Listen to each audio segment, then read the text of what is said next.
വരിക എന്ന സച്ചു ക്രിയേഷൻ ടാസ്കിൽ വരവേൽക്കുന്നു. எங்கள் நிறுவனத்தின் முதல் தயாரிப்பான அகமொழி வழிகள் படத்தின் இசையை வெளியீடு என்று படையறு கொண்டிருக்கிறது. முதலீட்டு தயாரிப்பாளர் சங்கம் அது சிறு குறுனா மொத்தத்தில் அடிச்சு போட்டு சொல்லிட்டு போடுறது என்ன இருக்கு? ஆமா, சொல்லிதான் தெரியணுமா அண்ணா? வணக்கம். வந்திருக்க அனைத்து மீடியா நண்பர்களுக்கும் வணக்கம். இங்க மேலையில இருக்கிற எல்லாருமே எப்படி சொல்றது, அப்பப்போ நான் சந்திச்சு பேசிட்டு தான் இருக்கோம். அவங்களுக்கு என்னுடைய மரியாதை தெரிவிச்சுக்கிறேன். இந்த படத்தை பற்றி அகமொழி விழிகள் இதுவரையும் நீங்கள் சினிமா இண்டஸ்ட்ரியிலே பார்த்துருப்பீங்க. இப்படி ஒரு டைட்டில் வந்து எனக்கு தெரிஞ்சுதான் உண்மையிலே தமிழில் தெளிவாக ஒரு டைட்டில் வச்சுருக்காருன்னா அது டைரக்டர் தான். இதுக்கே நீங்கள் ஒரு கை தட்டினா விசில் அடிக்கணும். இது நீங்கள் எல்லா பக்கம் ஒரு சேர்க்கணும். ஆனால் இப்போ தான் அண்ணா ராஜன் நானும் பக்கத்தில் உட்காந்து பேசியிருந்தோம். ரொம்ப நாளைக்கு அப்புறம் ஒரு சுத்தமாக ஒரு தமிழ் டைட்டில் வச்சு படம் எடுத்துருக்காருன்னு. இப்போ அவர் பேசுகிறாரு, நீங்கள் எல்லாம் பார்த்தீங்க. எல்லாத்தையும் உங்கள்கிட்ட ஒப்படைச்சிட்டார். நீங்கள் தான் கொண்டு போய் இந்த படத்தில். ஏன்னா அவர் வந்து மலையாளம், தமிழ் தெரியல. மலையாளத்தில் எழுதி தமிழில் தெளிவாக படிச்சிருக்காரு. உண்மையா இல்லையா? இதுதான் என்னன்னா, அவர் எந்த அளவுக்கு தமிழை நேசிச்சு வந்து படம் எடுத்திருக்காருன்னா நம்ம இவர்களை நம்ம தூக்கி விடணும். யாரையும் நம்ம ஏமாற்றக்கூடாது. ஏன்னா நம்ம நம்பி வந்து இன்னைக்கு தமிழ்நாட்டில் வந்து ஒரு மொழி தெரியாமல் இன்னைக்கு நம்மள்கிட்ட வந்து இந்த பிரசாத்தில் வந்து ஒரு ஆடியன்ஸ் நடத்துறாருன்னா இது நம்ம கொடுத்து வச்ச மிகப்பெரிய ஒரு பொக்கிஷன் சொல்லுவேன். தமிழ் சினிமா திரையுலகத்துக்கு அது மிகப்பெரிய ஒரு பொக்கிஷன் நான் சொல்லுவேன். நீங்க கேட்டாலும் சரி, கேட்கறது உண்மைதான். ஏன்னா மொழியே தெரியாம தமிழ்ல வந்தா இந்தியா உலகம் முழுக்க சாஜினி சூப்பர் ஸ்டார்ல இருந்து எவ்வளவு பெரிய இந்தி சூப்பர் ஸ்டார் தமிழ்ல வந்துதான் ஒவ்வொருத்தரும் பெரிய ஆயிருக்கான். என்னோட அண்ணன் ராஜன் பெருசா பேசுவாரு.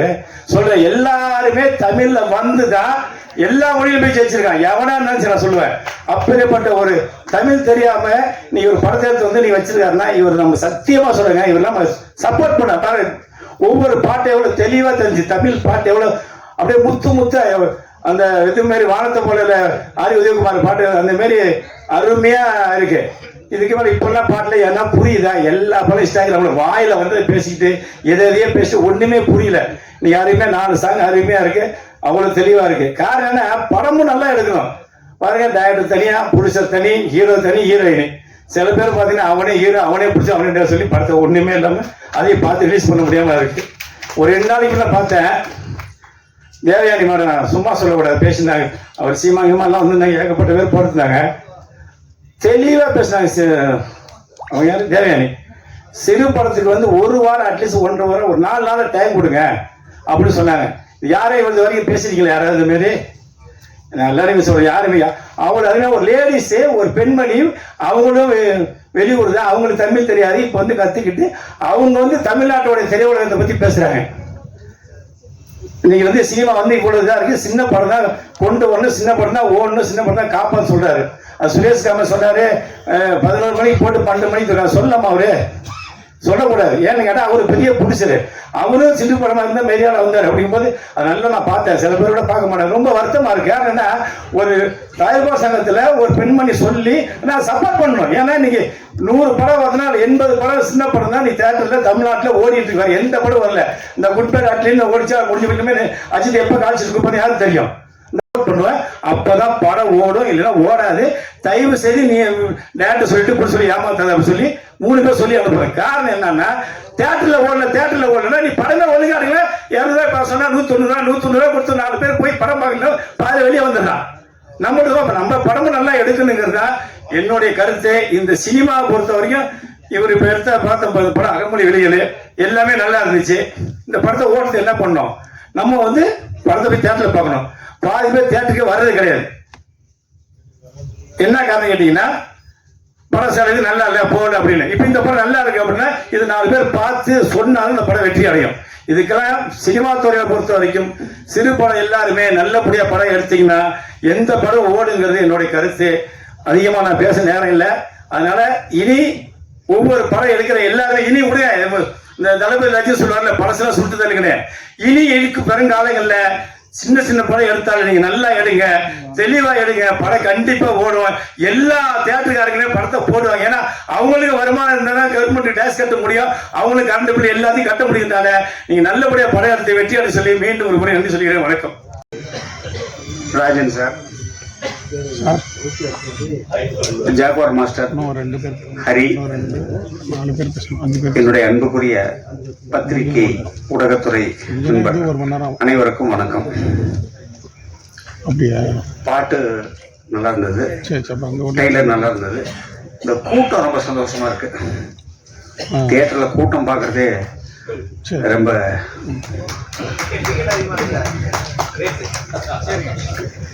எல்லா தியேட்டர்லயுமே கவர்மெண்ட் ரேட் மட்டும்தான் நம்ம வைக்கிறோம். பாப்கார்னுக்கு கவர்மெண்ட் ரேட்டு கொடுக்கல. அளவுக்கு ஒரு கிட்டத்தட்ட ஒரு 20% டோட்டல் கலெக்ஷனை பாதிக்குது. அந்த மாதிரியா இல்லாம இந்த படங்களை தியேட்டர்ல வந்து பாருங்க. அந்த இடைப்பட்ட அந்த கொரோனா பீரியட்ல அந்த ஓடிடி டிஜிட்டல் அந்த ஃபீல்டெல்லாம் ஒன்று பெருசா இருந்துச்சு. எல்லாம் ஒன்று யாரும் அவங்களுக்கு அந்த அளவுக்கு பெருசா அவங்க விலை கொடுத்து வாங்குறதில்ல. பெரிய ஆர்டிஸ்ட் படத்தை மட்டும் வாங்குறாங்க. அதுவுமே கூட அவங்க வந்து ஒரு டைம் ஃபிக்ஸ் பண்றாங்க. இந்த டைத்துல ரிலீஸ் பண்ணுங்க, இது எங்களுக்கு கண்டென்ட் வேணும் அப்படின்னு சொல்லிட்டுலாம் ஒரு 4-5 கம்பெனி.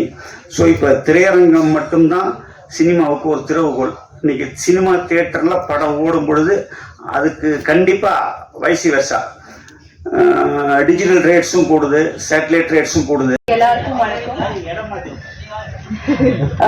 இங்க இன்னைக்கு வந்திருக்கிற எல்லா மீடியா பர்சன்ஸ், இந்த மேடையில் இருக்கிற எல்லா பெரிய பெரிய பர்சன்ஸ் எல்லாருக்கும் என்னோட வணக்கம். ரொம்ப ஹாப்பியா இருக்கு இன்னைக்கு இந்த மேடையில வர்றதும் இங்க உட்கார்றதும் ரொம்ப ஹாப்பியா இருக்கு. ஃபர்ஸ்ட்லி இந்த படத்தோட ப்ரொடியூசர் பவுலோ சருக்கு சார் நன்றி சொல்லணும். ஏன்னா அவரோட வில் பவர் தான் இந்த படம் இன்னைக்கு இந்த மேடையில இப்படி ஒரு ப்ரோக்ராமா வரணும்னா அவரோட ஒரு வில் பவர் இல்ல சாரோட ஒரு ஹார்ட் ஒர்க், அதுதான். அது கண்டிப்பா நான் பேசியே ஆகணும். அதுக்கப்புறம் இந்த படத்தோட டைரக்டர் சார் சசீந்திரன் சார், எப்படி சொல்றது, படம் பார்த்தா உங்களுக்கு தெரியும். இதுலயே ரொம்ப எனக்கு வந்து ரொம்ப நிறைய சேலஞ்சிங்கா இருக்கிற நிறைய சீன்ஸ் இருந்துச்சு. அவருதான் என்ன எல்லா ஒரு சீன் பை சீன் சொல்லி கொடுத்து இப்படி பண்ணும் அப்படி பண்ணும் சொல்லி என்ன ரொம்ப ஹெல்ப் பண்ணிட்டாரு. அப்படி இருந்தா நானும் கூட ஒரு பேப்பர் தயாரா எடுத்துட்டு வந்திருக்கும். இது மட்டும் அவரு என்கிட்ட சொல்லல, அதனால நான் எனக்கு தெரிஞ்ச தமிழ்ல தான் பேசுறேன். அப்ப அவரு இந்த பெரிய பெரிய டைரக்டர்ஸ் எல்லாரும் பேரும் எனக்கு தெரியல. அப்ப கூட இவரு பேரரசன் சார் அவர் எல்லாரும் நம்ம பார்த்தது சந்தோஷம் தான். நிஜமா அப்படி யோசனை கூட பண்ணல இந்த மேடையில வந்து இப்படி பேசுறதுக்கு, இந்த பெரிய பெரிய ஆளுங்களை உங்களை எல்லாம் பாக்குறதுக்கு யோசனை கூட பண்ணிட்டு இல்ல. அதுக்கு காட் பிளஸ். அவரை ஹார்ட் ஒர்க்கை பத்தி சொல்றேன். ஸ்டாப் பண்ணாம ஒரு சீன் முழுசா அவங்களுக்கு வேணும்னு சொன்னேன். அப்ப நானெல்லாம் பார்த்துருக்குது, கட் கட் செகண்ட் கட் அந்த மாதிரி ஈஸியா நடிச்சு போகலான்னு வந்தேன். அவர் விடவே மாட்டிருக்கு. 8 வாட்டி 9 வாட்டி 10 வாட்டி லாஸ்ட் அவர் அந்த ஸ்கிரிப்ட் பேப்பர் அப்படியே தூக்கி எறிஞ்சிட்டு போயிட்டு ரெஸ்ட் எடுத்துட்டு 4 நாள் விட்டுவான்னு சொன்னேன். நான் ஒரே டென்ஷன் ஆகி ஃபர்ஸ்ட் முதல் கிடைச்ச தமிழ் படம் அது பிரேக் ஆகி போடும், இனி அவரு வேண்டான்னு சொல்லிட்டு வேற யாருன்னா கூப்பிட்டு வந்தா அப்படி அந்த பிலிம் அந்த ட்ரீமே நான் ஸ்டாப் பண்ணி 4 நாளுக்கு முன்னாடி 3வது நாள் அவரு சொன்ன எங்க இருக்கு, நான் சொன்னேன் கேரளால இருக்கு, நீ போகலையா கத்தருக்கு போகலையா, நான் சொன்னேன் இல்ல சார் நீங்க எதுனா சொல்லாம எனக்கு போக முடியாது, அப்பனா நாளைக்கு வான்னு சொன்னேன். அப்போ ஒரு வெள்ளிக்கிழமை இருந்து நான் ப்ரேயர் எல்லாம் பண்ணிட்டு அவரு சொன்ன மாதிரி அவரு நினைச்ச மாதிரி அந்த சீன்ஸ் அவருக்கு ஒரு 2 மினிட் 3 மினிட் கண்டினியூ கட் பண்ணாம என்னால செய்ய முடியணும்னு சொல்லிட்டு அந்த ப்ரேயர் பண்ணிட்டு வந்து அன்னைக்கு ஃபர்ஸ்ட் ஷோட்ல அவங்க வந்து கெட்டி பிடிச்சிட்டு அது சூப்பரா எடுக்க முடிஞ்சது. அதுதான் என்னோட நம்ம அவருக்கு நான் எப்பொழுதும் எந்த முதல் டைரக்டர் அவரை மறக்க மாட்டிருக்கு. நம்ம கேரள சகோதரர்கள் ஒரு தமிழ் படம் பண்ணியிருக்கேன், நீங்க வாழ்த்த வரணும்னு என்ன பேரரசு ஜாக்குவார் தங்கத்தை அன்புச்செழின்னு ஸ்ரீதரை எல்லாரையும் எல்லா சகோதரர்களுடைய மங்கை ஆயுர்வேதன் தம்பியை எல்லாரும் அழைச்சாங்க.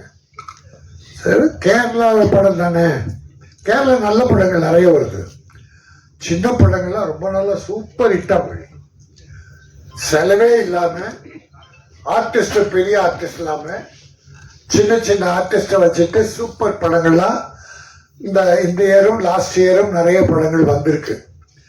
அவர் முன்னோட்டமா கேரளா திரையுலகுக்கு ஒரு முன்னோட்டமா விளங்குது.